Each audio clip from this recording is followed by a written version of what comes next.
The reptiles living today are the survivors of a momentous change that took place in the distant past. Dinosaurs and other ancient reptiles were once the dominant form of animal life on the Earth.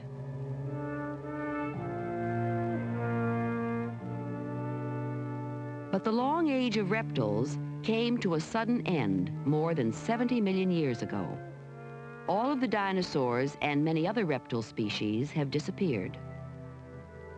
And yet, even though their numbers have declined, the reptiles of our time can be found in almost every type of environment on the Earth.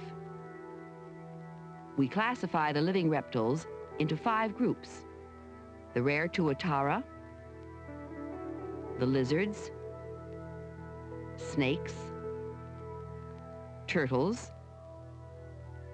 and crocodilians, a group that includes alligators as well as crocodiles.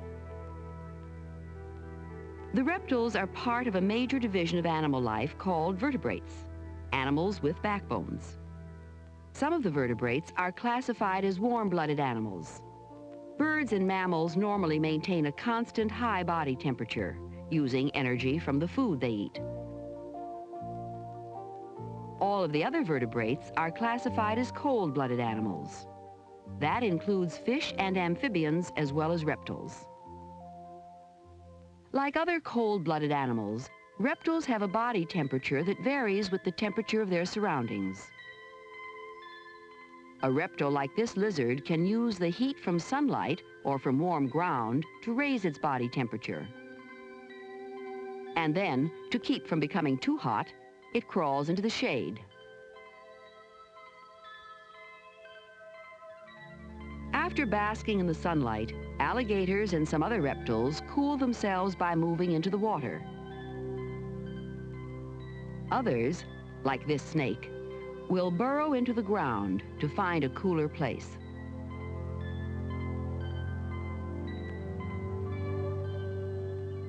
In cooler weather, reptiles and other cold-blooded animals become less active as their body temperature falls.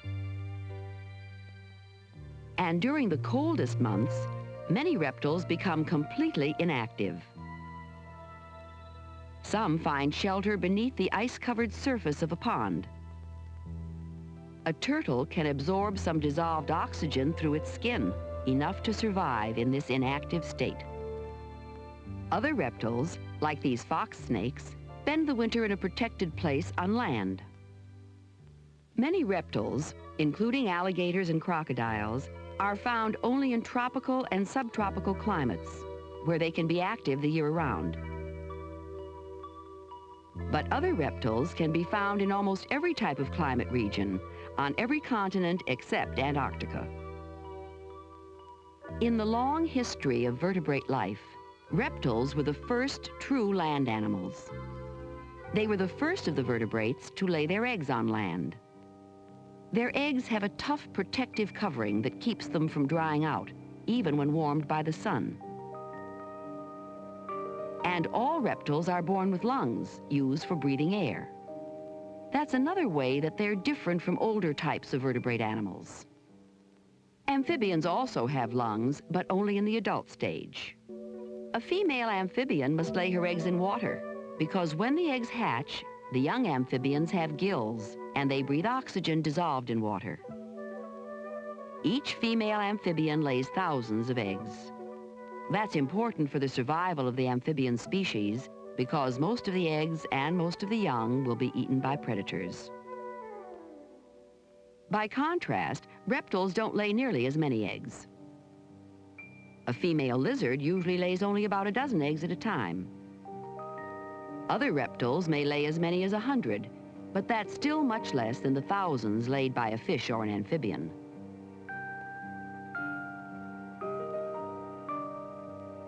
Even though fewer eggs are laid, it's possible for a reptile species to survive because eggs laid on land can be better protected than those laid in water. There are some snakes that don't lay eggs at all. These young garter snakes were born directly from their mother's body. But most young reptiles are hatched from eggs that have a tough protective covering and are laid on land. That's one of the adaptations that make it possible for reptiles to survive even in very dry climates. But there's another adaptation that's equally important.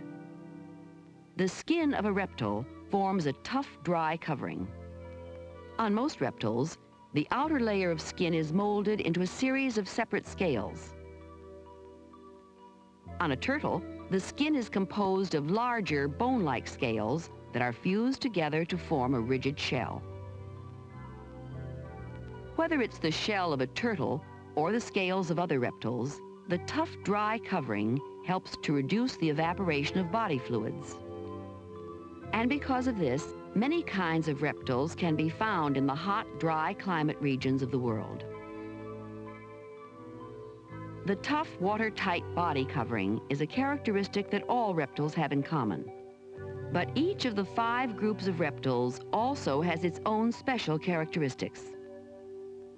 The first group includes only one species, the tuatara, found only in New Zealand. The tuatara is sometimes called a living fossil because its internal body structure is much the same as that of its ancient relatives that disappeared millions of years ago. Reptiles in the second group, the lizards, are very different from their ancient relatives in their skeletal structure and reproductive organs. There are about 3,000 species of lizards living in many different environments around the world. The anole is a type of lizard that lives in forested regions. It has a remarkable ability to change its skin color, an ability that it shares with the chameleon, another type of lizard. Here, the color of the anole blends closely with the tree trunk. But when this anole moves to a leafy branch, its color changes within a minute or two. That happens because the new location is slightly different in temperature and light intensity.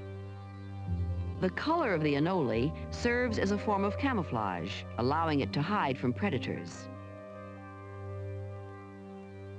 Another kind of defense is provided by the long spines that extend from the body of this reptile.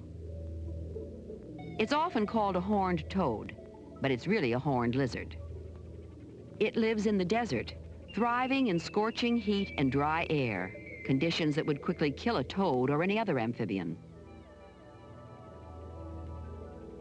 The horned lizard feeds on insects, capturing them with its long, sticky tongue. Another kind of desert lizard is the Gila monster, which lives in Mexico and the southwestern United States. Gila monsters are the world's only poisonous lizards. Snakes are closely related to lizards. The most obvious difference is that snakes have no legs.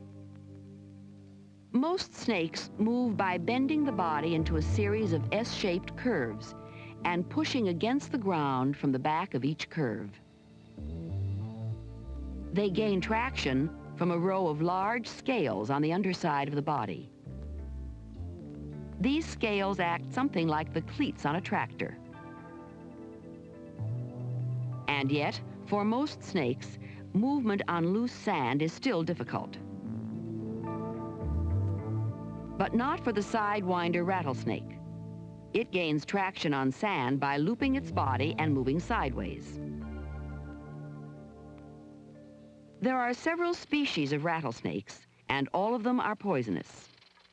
Usually, but not always, they will make the rattling sound before striking.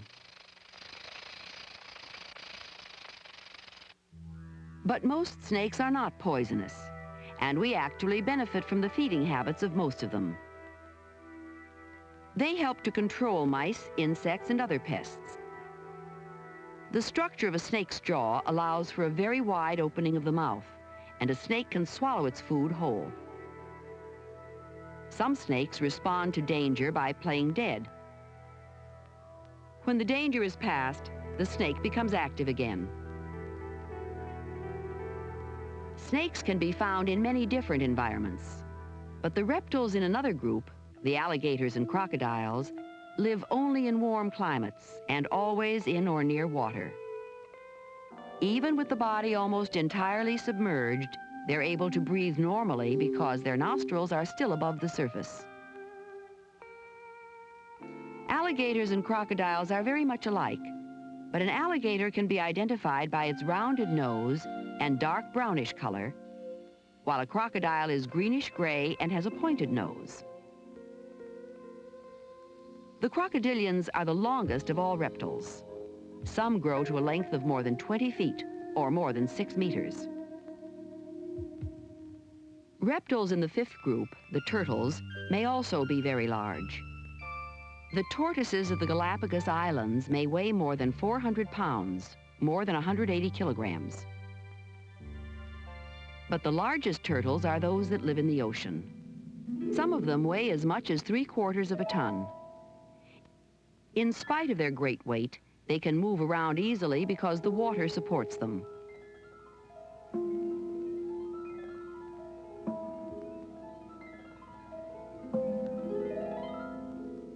It's only when the females go ashore to lay their eggs that their weight makes movement difficult.